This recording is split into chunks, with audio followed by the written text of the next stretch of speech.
Capítulo 9. Jesus, no sábado, cura um homem cego de nascença. Os judeus o acusam de violar o sábado. Ele prega a eles sobre a cegueira espiritual. E passando Jesus, viu um homem cego de nascença. E os seus discípulos lhe perguntaram, dizendo: Rabi, quem pecou, este ou seus pais, para que nascesse cego? Jesus respondeu: Nem ele pecou, nem seus pais, mas foi para que se manifestem nele as obras de Deus. Convém que eu faça as obras daquele que me enviou enquanto é dia. A noite vem, quando ninguém pode trabalhar. Enquanto estou no mundo, sou a luz do mundo. Tendo dito isso, cuspiu na terra, e com o cuspe fez lodo, e untou com o lodo os olhos do cego, e disse-lhe: Vai, lava-te no tanque de Siloé, que significa enviado. Foi, pois, e lavou-se e voltou vendo. Então, os vizinhos e aqueles que dantes tinham visto que era cego, diziam: Não é este aquele que estava sentado e mendigava? Uns diziam: É este. E outros: Parece-se com ele. Ele dizia: Sou eu. Diziam-lhe, pois: Como se te abriram os olhos? Ele respondeu e disse: O homem chamado Jesus fez lodo e untou-me os olhos e disse-me: Vai ao tanque de Siloé e lava-te. Eu fui e lavei-me e vi. Disseram-lhe, pois: Onde está ele? Ele disse: Não sei.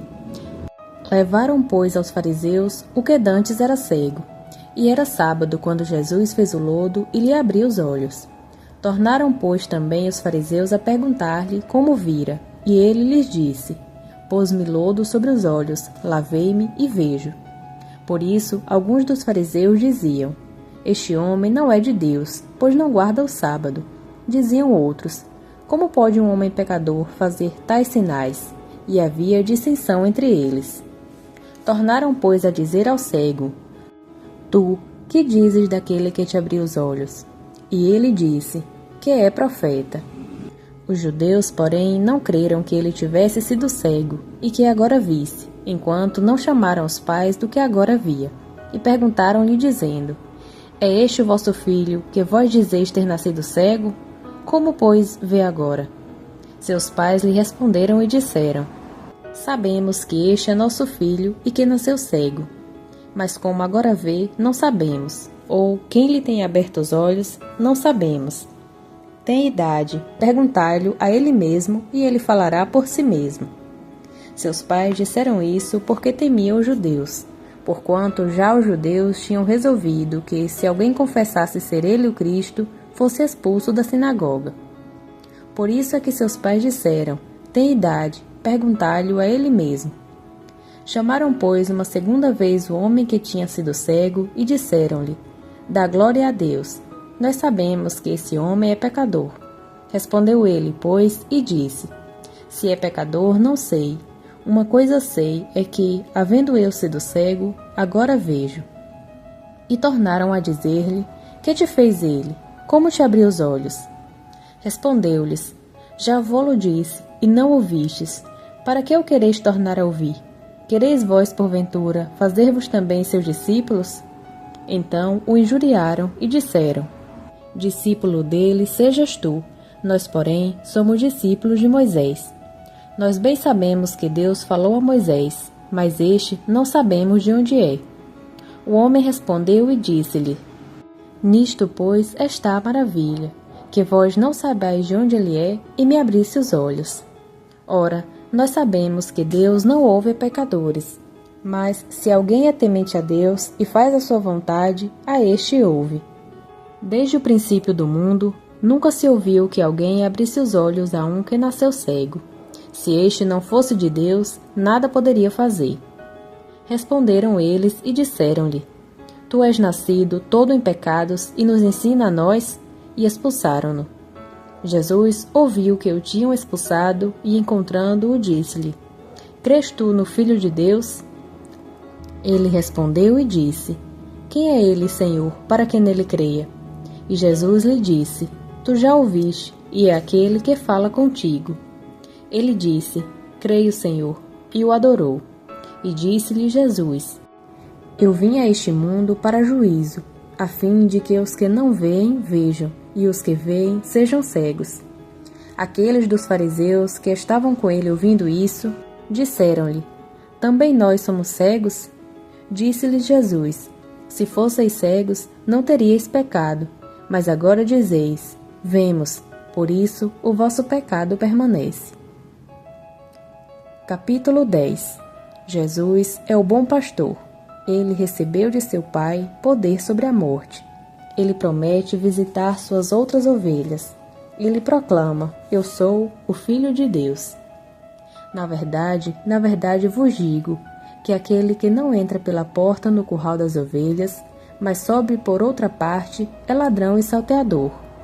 Mas aquele que entra pela porta é o pastor das ovelhas. A este o porteiro abre, e as ovelhas ouvem a sua voz, e chama pelo nome as suas ovelhas, e as traz para fora. E quando tira para fora as suas ovelhas, vai adiante delas, e as ovelhas o seguem, porque conhecem a sua voz. Mas de modo nenhum seguirão o estranho, antes fugirão dele, porque não conhecem a voz dos estranhos. Jesus contou-lhes essa parábola, porém eles não entenderam o que era que lhes dizia. Tornou, pois, Jesus a dizer-lhes: em verdade vos digo, que eu sou a porta das ovelhas. Todos quantos vierem antes de mim são ladrões e salteadores, mas as ovelhas não os ouviram. Eu sou a porta. Se alguém entrar por mim, salvar-se-á, e entrará, e sairá, e achará pasto. O ladrão não vem senão para roubar, para matar e para destruir. Eu vim para que tenham vida, e a tenham em abundância. Eu sou o bom pastor. O bom pastor dá a sua vida pelas ovelhas.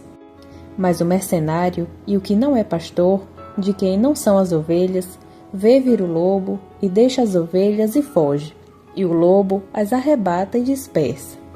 Ora, o mercenário foge porque é mercenário e não tem cuidado com as ovelhas. Eu sou o bom pastor e conheço as minhas ovelhas, e das minhas sou conhecido. Assim como o Pai me conhece a mim, também eu conheço o Pai, e dou a minha vida pelas ovelhas. Ainda tenho outras ovelhas que não são deste aprisco. Também me convém conduzir estas, e elas ouvirão a minha voz, e haverá um rebanho e um pastor. Por isso o Pai me ama, porque dou a minha vida para tornar a tomá-la. Ninguém me tira de mim, mas eu de mim mesmo a dou. Tenho poder para a dar e poder para tornar a tomá-la. Este mandamento recebi de meu Pai. Tornou, pois, a haver divisão entre os judeus por causa destas palavras, e muitos deles diziam: tem demônio e está fora de si, por que o ouvis? Diziam outros: estas palavras não são de endemoniado. Pode, porventura, um demônio abrir os olhos aos cegos? E em Jerusalém era a festa da dedicação, e era inverno. E Jesus andava passeando no templo, no pórtico de Salomão. Rodearam-no, pois, os judeus e disseram-lhe: até quando terás a nossa alma em suspenso? Se tu és o Cristo, dize-no-lo abertamente. Respondeu-lhes Jesus: já vô-lo disse e não credes. As obras que eu faço, em nome de meu Pai, essas testificam de mim. Mas vós não credes, porque não sois das minhas ovelhas, como já vô-lo disse.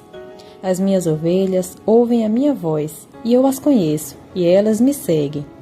E dou-lhes a vida eterna, e nunca perecerão, e ninguém as arrebatará da minha mão. Meu Pai, que mais deu, é maior do que todos, e ninguém pode arrebatá-la da mão de meu Pai. Eu e o Pai somos um. Os judeus pegaram então outra vez pedras para o apedrejar. Respondeu-lhes Jesus: tenho-vos mostrado muitas obras boas de meu Pai. Por qual dessas obras me apedrejais? Os judeus responderam dizendo-lhe: não te apedrejamos por boa obra, mas pela blasfêmia. Porque, sendo tu homem, te fazes Deus a ti mesmo. Respondeu-lhes Jesus: não está escrito na vossa lei: eu disse, sois deuses? Pois, se a lei chamou deuses aqueles a quem a palavra de Deus foi dirigida, e a Escritura não pode ser anulada, a mim, a quem o Pai santificou e enviou ao mundo, vós dizeis: blasfemas, porque disse, sou filho de Deus? Se não faço as obras de meu Pai, não acrediteis em mim. Porém, se as faço e não credes em mim, crede nas obras, para que saibais e acrediteis que o Pai está em mim e eu nele. Procuravam, pois, prendê-lo outra vez, mas ele escapou de suas mãos. E retirou-se outra vez para além do Jordão, para o lugar onde João tinha primeiramente batizado, e ali ficou. E muitos iam ter com ele e diziam: na verdade, João não fez milagre algum, mas tudo quanto João disse deste era verdade. E muitos ali creram nele.